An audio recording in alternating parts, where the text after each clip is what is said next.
എത്രയുണ്ട് doctor? Normal. Doctor, ഗീതയ്ക്ക് pressure ഉണ്ടോന്ന് ഒന്ന് നോക്കി. ഡോക്ടർ, ചിരിക്കാൻ വേണ്ടിയല്ല ഞാനിത് പറഞ്ഞത്, അതിനുള്ള കാര്യമുണ്ടായി. ഇന്നലെ ഞങ്ങളുടെ കമ്പനിയിൽ സ്റ്റോക്കിൽ 25,000 രൂപയുടെ കുറവുണ്ടായി. അനുഭവിക്കേണ്ടവൾ ഗീതയല്ലേ? അവൾക്ക് എങ്ങനെ പ്രഷർ ഉണ്ടാകാതിരിക്കും? 25,000 രൂപയുടെ കുറവോ? അതെങ്ങനെ സംഭവിച്ചു? എങ്ങനെയാണെന്ന് ആർക്കറിയാം ഡോക്ടർ? ആ ശരി ഡോക്ടർ. ആ കണക്കുകൾ ഒത്തു നോക്കിയിട്ട് എങ്ങനെ ഇരിക്കുന്നു? എന്റെ കണക്ക് ശരിയാണ്, പക്ഷെ സ്റ്റോക്കിൽ കുറവുണ്ട്. എവിടെയാ പിശക് പറ്റിയത്? സാർ, സ്റ്റോറിന്റെ താക്കോൽ എന്റെ കയ്യിലാണ്. കഴിഞ്ഞ ദിവസത്തെ ക്ലിയറൻസ് കഴിഞ്ഞ് സ്റ്റോക്ക് തിട്ടപ്പെടുത്തി പുസ്തകത്തിൽ എഴുതിയതാണ്.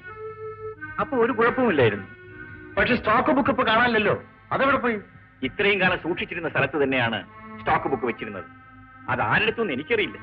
ഏതായാലും കുറവ് വന്നിരിക്കുന്ന സ്റ്റോക്കിന്റെ ഉത്തരവാദിത്വം നിങ്ങൾക്ക് രണ്ടുപേർക്കുമാണ്. മറ്റൊരാളുടെ കയ്യിൽ താക്കോൽ ഇരിക്കുന്നിടത്തോളം കാലം എനിക്ക് ആ ഉത്തരവാദിത്തം ഏറ്റെടുക്കാൻ ഒക്കില്ല. മുതലാളി, സ്റ്റോറിന്റെ താക്കോല് ഒരാളെ കയ്യിൽ, അപ്പോൾ നിൽക്കുന്ന ചരക്കിന്റെ കണക്കൊക്കെ വേറൊരാളെ കയ്യിൽ. ഇത് രണ്ടും ഒരാളെ കയ്യിലാകാത്തതുകൊണ്ടാണ് ഈ കുഴപ്പമൊക്കെ ഉണ്ടാകുന്നത്. എന്നാൽ ഇന്നു മുതൽ സ്റ്റോറിന്റെ കണക്കുകളും താക്കോലും പ്രസാദ് സൂക്ഷിക്കട്ടെ. അച്ഛാ, പിശക് എവിടെയാണെന്ന് കണ്ടുപിടിക്കാതെ താക്കോല് കൈമാറ്റം ചെയ്യുന്നത് ശരിയല്ല. സോമന്റെ ചുമതലയിരിക്കുമ്പോഴല്ലേ സ്റ്റോക്കിൽ കുറവുണ്ടായത്? ആ നിലയ്ക്ക് ഇനി സോമൻ താക്കോൽ സൂക്ഷിക്കുന്നത് ശരിയല്ല. വിശ്വസ്തനായ ഒരു ജോലിക്കാരന്റെ സത്യസന്ധതയെ ചോദ്യം ചെയ്യുന്നതിന് തുല്യമാണ് അച്ഛാ ഈ തീരുമാനം. എനിക്ക് ഇക്കാര്യത്തിൽ യാതൊരു വേദനയുമില്ല. സ്റ്റോക്കിൽ എങ്ങനെ കുറവ് വന്നുവെന്ന് എന്നെങ്കിലും പുറത്തു വരാതിരിക്കുകയില്ലല്ലോ. അപ്പൊ ഞാൻ തെറ്റുകാരനല്ലെന്ന് എല്ലാവർക്കും ബോധ്യമാവും. ഇതാ സാർ സ്റ്റോറിന്റെ താക്കോൽ. പ്രസാദ്, ഇതാ, ഇന്നു മുതൽ സ്റ്റോറിന്റെ ചുമതല പൂർണ്ണമായും നിങ്ങൾക്കാണ്. മോനെ, പള്ളിക്കൂടത്തിൽ മണിയടിക്കാറായി, വേഗം ചെല്ലും. എന്നാ സ്ലേറ്റും ബുക്കും. അമ്മച്ചി, ചോക്ലേറ്റ് ആ താടിക്കാരൻ മാമൻ ഇന്നും വരുമോ? നീ എന്തിനാ ആവശ്യമില്ലാത്ത കാര്യങ്ങളൊക്കെ അറിയുന്നത്? വാ. പിന്നെ ആ മാമൻ ഇവിടെ വന്ന കാര്യം അച്ഛനോട് പറയരുത്. പറഞ്ഞാലെന്താ? പറഞ്ഞാലോ? പറഞ്ഞ അടിച്ചത് തൊലി ഞാൻ പൊളിക്കും. വാടാ പോ. മുതലാളി ഇവിടെ കിടന്ന് ബഹളം വെച്ച് എന്നെ അവമാനിക്കരുത്. ബാക്കി തരാനുള്ള പണത്തിന് എനിക്ക് ഒരു അവധി കൂടി തരണം. എടോ സോമൻ, താൻ എന്താണ് ഈ പറയുന്നത്? താൻ തരാനുള്ള പണം നമുക്ക് കിട്ടിയോടോ? പണം കിട്ടിയെന്നു? അതേടോ, തന്റെ കടം വീട്ടിൽ കൊള്ളാൻ പറഞ്ഞ ഒരാളെ കാലത്തെ വന്ന് പണം കൊടുത്തിട്ട് പോയി. ആരാ കൊണ്ടു തന്നത്? ആരാണെന്ന് തിരുമൽദേവന് മാത്രം അറിയാം. ഇതാ താൻ എഴുതി തന്ന കടപ്പത്രം. ഇത് കേട്ടിട്ട് ഒരു കടങ്കഥ പോലെ ഇരിക്കുന്നു.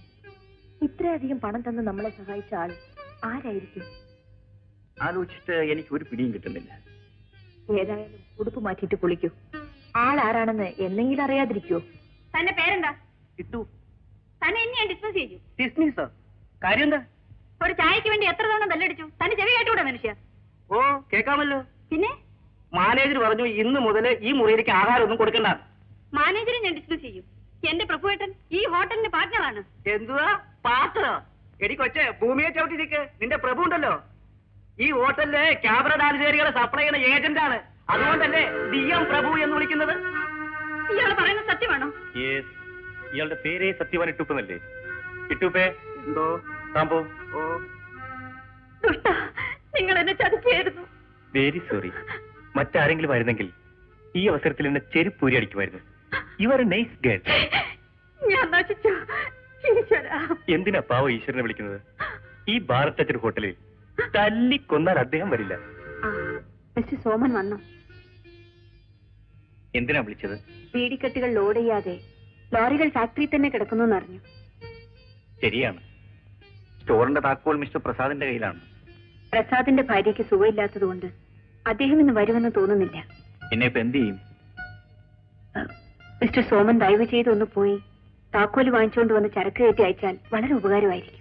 അതിപ്പോ ബുദ്ധിമുട്ടുള്ള കാര്യമാണെന്ന് എനിക്കറിയാം. അന്ന് സോമന്റെ കയ്യിൽ നിന്ന് താക്കോൽ മേടിക്കരുതെന്ന് ഞാൻ അച്ഛനോട് പറഞ്ഞതാ, കേട്ടില്ല. സാരമില്ല, ഞാൻ പോയി താക്കോൽ വാങ്ങിക്കാം. പക്ഷെ ഇനി പ്രസാദ് വീട്ടിലേക്ക് പോകുമ്പോ താക്കോൽ ഇവിടെ ഏൽപ്പിച്ചിട്ട് പോകാൻ പറഞ്ഞാൽ വലിയ ഉപകാരമായിരിക്കും. നാളെ തന്നെ ഞാൻ പറയാം. ശരി.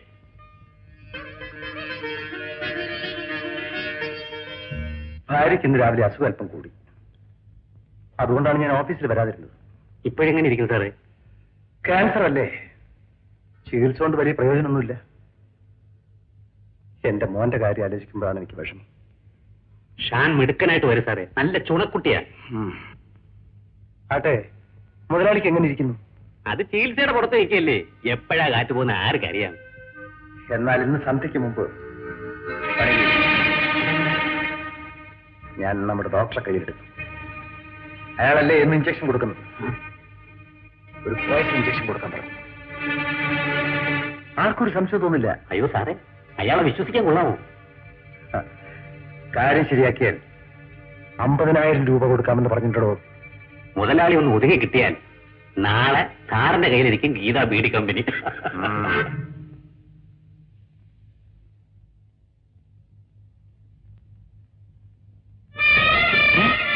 ഇതെന്താ? എക്സ്ക്യൂസ് മീ ഡോക്ടർ, വരൂ.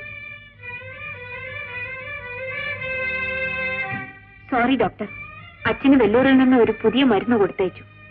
അത് കുത്തിവെക്കാൻ ഒരു ഡോക്ടറെയും അവർ നിർദ്ദേശിച്ചു. അദ്ദേഹമാണ്. Very good, very good. ഇന്ന് അദ്ദേഹം കുത്തിവെച്ച് പോട്ടെ, നാളെ രാവിലെ ഞാനിങ്ങ് വരാം. ഡോക്ടർ ഇനി വരണ്ട. വൈ അതെന്താ? ഇനി ഈ ഡോക്ടറെ ചികിത്സിച്ചാൽ മതിയെന്ന് വെല്ലൂരിൽ നിന്നുള്ള നിർദ്ദേശം. ഓഹോ, വെല്ലൂരുകാരനല്ലേ പറഞ്ഞിരിക്കുന്നത്, അപ്പൊ അത് തട്ടാനൊക്കൂ. നടക്കട്ടെ നടക്കട്ടെ. എന്താണ് മോനെ, എഴുതി കഴിഞ്ഞോ? എന്താ ഈ പൊതി? അത് കുറച്ച് ജൗളിയാ. എവിളി? നിങ്ങളെ ഏൽപ്പിക്കണമെന്ന് പറഞ്ഞ് ഒരാൾ കൊണ്ട് തന്നതാ. ഓണക്കൂടിയാൻ തോന്നുന്നു. കൊള്ളാമല്ലോ, നോക്കട്ടെ.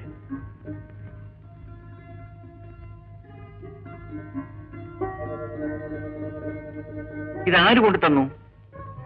ഞാൻ ഇതിനു മുമ്പ് കണ്ടിട്ടുള്ള ആളല്ല. അത്ഭുതമായിരിക്കുന്നല്ലോ.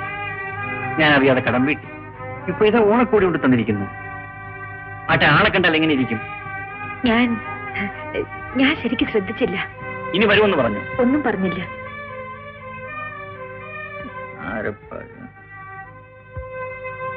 അച്ഛാ, ഇതൊരു താടിക്കാരൻ മാമനാ കൊണ്ടുവന്നത്. ആ, എന്നോട് വരൂ. അമ്മയോട് ഒത്തിരി നേരം സംസാരിക്കും. അച്ഛാ, മാമൻ വരുന്ന കാര്യം അച്ഛനോട് പറഞ്ഞ അമ്മ തല്ലുവെന്നാ പറഞ്ഞിരിക്കുന്നെ.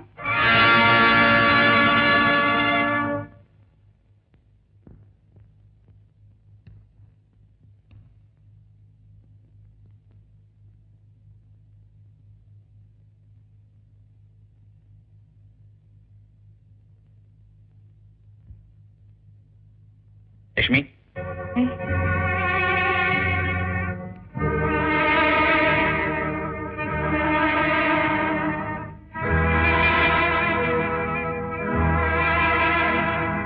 എന്താ ചേട്ടാ?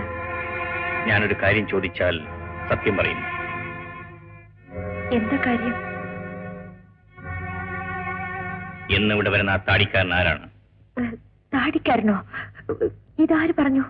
ആരെങ്കിലും ആകട്ടെ, എന്റെ കടം വീട്ടിയത് അവനാണ്. ഇന്ന് വസ്ത്രങ്ങൾ കൊണ്ടുതന്നതും അവനാണ്. ആരാണവൻ? അത് എനിക്കറിയില്ല.